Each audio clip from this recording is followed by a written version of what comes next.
अरे तेरे जीजा जी तो सो रहे हैं, तो एक काम कर, यहीं पे बैठ जा, इनको डिस्टर्ब मत करना। मैं भी आती हूँ। ठीक है दीदी।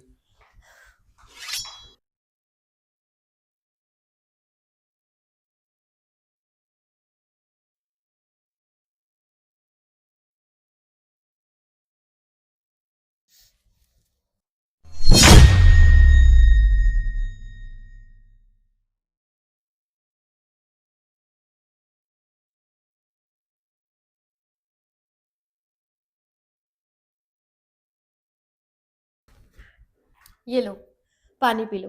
अरे तेरे जीजू तो अभी तक सो रहे हैं। मैं एक काम करती हूँ, इनको उठा देती हूँ, क्योंकि इतने दिनों बाद तू आया है, इनसे मिलके चला जाएगा फिर। अरे नहीं नहीं दीदी, जीजू को सोने दो ना, मुझे जरूरी काम है। अरे अरे शिवी, तुम आ गई।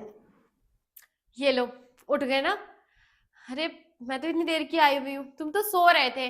और देखो ना कौन आया हमारे घर में, मेरा भाई आया है इतने दिनों बाद। इससे तो मिलो। अरे क्या बात है, आज इतने दिनों बाद तुम्हारे भाई को हमारी याद कैसे आ गई? कोई खैर खबर ही नहीं है तुम्हारी तो। अरे भाई शिवी, तुम्हारा भाई इतने दिनों बाद आया है, कुछ बनाओ इसके मनपसंद का, कुछ खिला पिला दो यार इसको। अच्छा ये सब छोड़ो। अरे शिवानी, यार यहाँ पर मेरा फ़ोन रखा था और कुछ पैसे रखे थे, तुमने देखे क्या? क्या? फोन? पैसे? नहीं, हमें तो कोई फोन और पैसे नहीं दिखे। और प्रियांशु, तू भी तो आया था मेरे साथ, कोई पैसे नहीं रखे थे ना यहाँ पे? नहीं नहीं दीदी, मैंने नहीं देखे, मुझे नहीं पता। एक मिनट रुको, मैं कॉल कर देती हूँ, मिल जाएगा तुम्हारा फोन।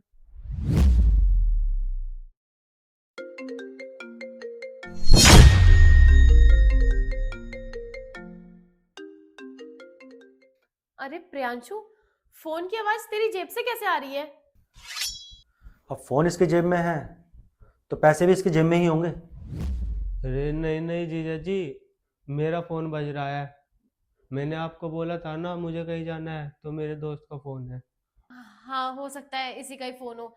रुक जाओ, मैं एक बार दोबारा कॉल कर देती हूँ, तुम्हारा फोन मिल जाएगा। वैसे भी मेरा भाई ऐसे थोड़ी करेगा।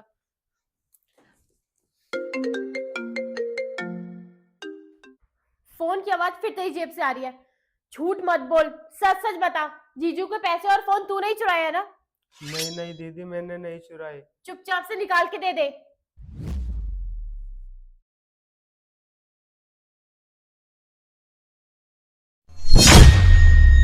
प्रियांशु, तुझे शर्म नहीं आई ये सब करते हुए? तूने अपनी बहन के घर पे आके चोरी कर ली। और अब तेरे जीजू तेरे बारे में क्या सोच रहे होंगे? जब तक और लोग बोलते थे तब तक ठीक था, हम उनकी बातों पर यकीन नहीं करते थे। लेकिन अब तूने हदें पार कर दी हैं, अपने ही घर में चोरी कर ली। अब जीजू क्या सोच रहे होंगे तेरे बारे में? और मेरी तो तूने नाक कटवा के रख दी है। पता है, तेरे जीजू तेरे बारे में मुझे पहले ही बोल रहे थे कि तू बिगड़ रहा है। पर मैंने बोला नहीं, मेरा भाई ऐसा नहीं है। उसके दोस्त थोड़े बहुत बिगड़े हुए हैं, लेकिन मेरे भाई को घर में अच्छे संस्कार मिले हैं, वो ऐसा कभी नहीं कर सकता। लेकिन तूने तो मुझे कहीं मुंह दिखाने लायक ही नहीं छोड़ा। अब क्या करूं मैं? मैंने तुमसे पहले ही कहा था कि तुम्हारा ये भाई है ना, एक नंबर का चोर है, लेकिन तुमने मेरी बात नहीं मानी। कितने लोगों से शिकायत आ रही थी इसकी, पर तुम हो कि मेरी बात मानने के लिए तैयार ही नहीं थी। अब तो खुद देख लिया ना, अब तो यकीन हो गया तुम्हें, जब इसने मेरा फोन और पैसे चुराए तो तुम्हारा भाई एक नंबर का चोर है। कितनी बार बोला तुम्हें मैंने कि उन आवारा दोस्तों के साथ ना इसको उठना बैठना बंद करवा दो, लेकिन तुम्हें तो तुम्हारे भाई पर इतना यकीन था कि तुम्हारा भाई कुछ कर ही नहीं सकता। अब देख लो, अपनी आंखों से देख लो। दीदी आप तो जानते हैं ना, मैं कोई नौकरी नहीं करता हूँ। इतने सारे पैसे देखकर मुझे लालच आ गया था, इसलिए पैसे मैंने चुरा लिए। दीदी मुझे माफ कर दो। अच्छा अच्छा, ठीक है, ये रोने धोने की ज़रूरत नहीं है।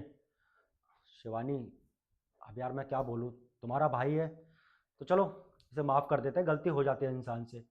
अब अगर माफ़ी मांग रहा है तो कोई बात नहीं, एक मौका और दे देते हैं इसे, इसे इसकी गलती सुधारने का। अगर इसने दोबारा ऐसी कोई गलती की ना तो इसे ऐसे नहीं छोड़ेंगे, इसे ना पुलिस के हवाले करेंगे, क्योंकि ऐसे मानने वाला नहीं है। अब अगर इसे इस गलती का एहसास है, पछतावा है, ठीक है, एक मौका दे के देख लेते हैं, शायद सुधर जाए। नहीं, मैं इसे माफ नहीं कर सकती। और मेरी बात सुन ले, आज के बाद मेरे घर पर मत आ जाना। चुपचाप पैसे रख दे और निकल यहाँ से। ये लीजिए आपके पैसे। ठीक है। चल अब तू निकल जा यहाँ से। अब खड़े खड़े मेरी शक्ल मत देख, निकल। मेरी बेइज्जती करा के रख दी। सनी, प्लीज मुझे माफ कर दो। मेरे भाई ने जो आज किया है ना, उसके लिए मैं बहुत शर्मिंदा हूँ। मुझे नहीं पता था कि मेरा भाई ऐसा निकलेगा।